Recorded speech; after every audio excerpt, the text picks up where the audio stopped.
Look at this. I'm looking at a farming magazine about lead poisoning. Lead poisoning has been a common finding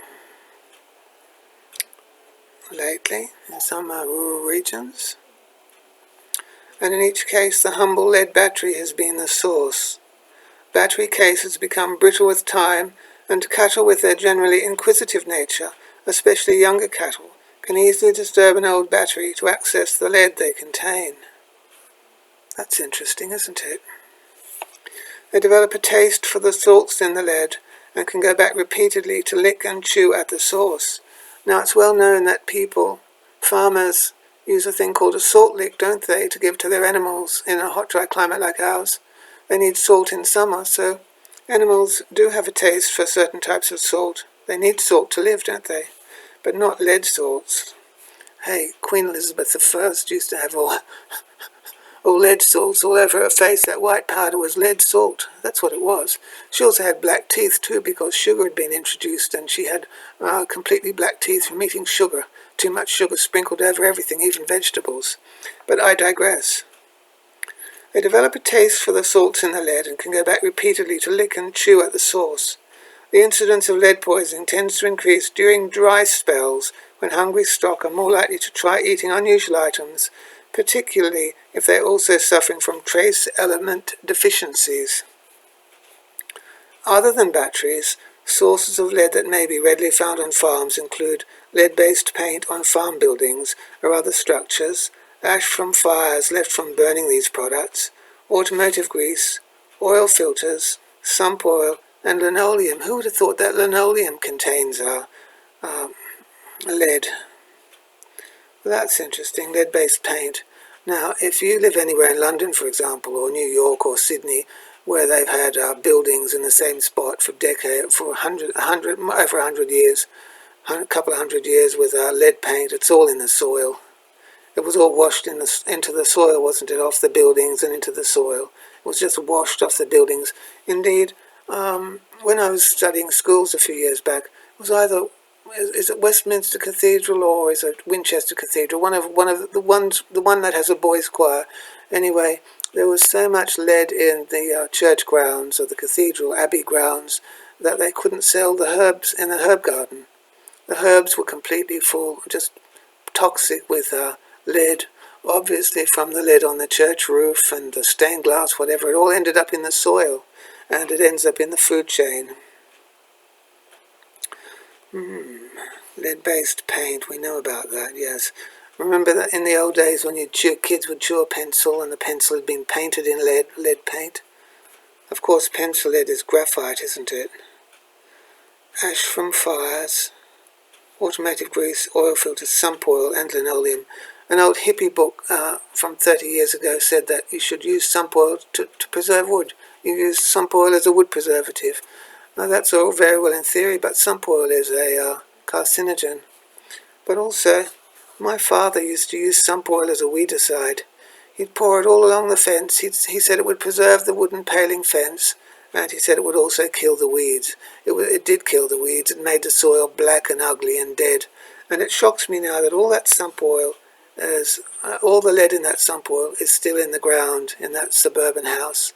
And whoever grows vegetables in that sump oil ground, that soil full of sump oil that contained lead, will be eating vegetables full of lead. Is pretty shocking, isn't it?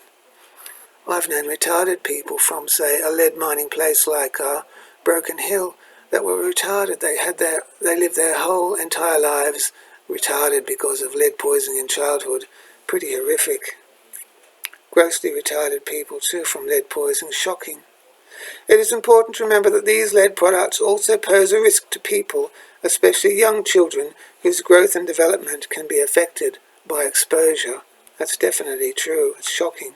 I think people who used to play glasses with lead glass, who used to rub their finger around it, I think they could get lead poisoning, actually. Lead glass. Lead used to be used to make heavy glass, didn't it? Crystals too. You can get crystals that make rainbows and they've got lead in them. How do I look? Lead poisoning in livestock can express itself in several ways. Animals that consume large amounts of lead may simply be found dead in the paddock, or if a smaller amount is consumed, they may show neurologic signs with inappetence and depression, aimless wandering or circling, incoordination and blindness or stargazing.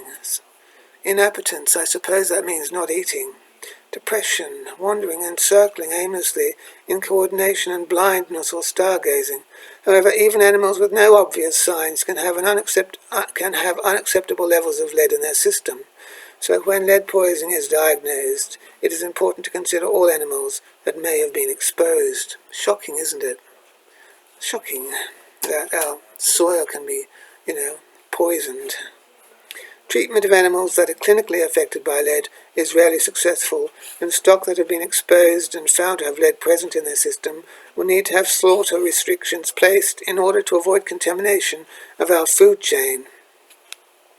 For these reasons, prevention is by far the best cure. Old batteries in particular should be removed off farm to an approved recycling facility for safe disposal. So you don't just dump them in your paddock. I know paddocks around here that are full of car engines and things. Horrible. Just over that way there's all these engines and trucks and old tractors and things. Old batteries should be removed off farm to an approved recycling facility for safe disposal. Well, at least nowadays, all the local councils have arrangements now. They've even got places where you can safely dispose of sump oil nowadays. So we're more environmentally conscious nowadays. Clean up old rubbish sites around the farm, or at least fence these areas off from livestock access. Avoid running stock around the farm and machinery sheds and even old houses. Yes, an old house with lead paint, all that lead paint would have ended up in the soil as the timber rotted. Beware when grazing new country, especially with younger cattle, and particularly when there is rubbish lying about. If you have any further questions about lead poisoning in livestock, please contact your local district veterinarian. That's a good little paper, isn't it? A good little pamphlet here on how lead batteries can poison the soil and poison livestock and get into the food chain. Yes, and we mustn't pour sump oil as a weedicide. We shouldn't. We mustn't. See you then. Let me turn this contraption off.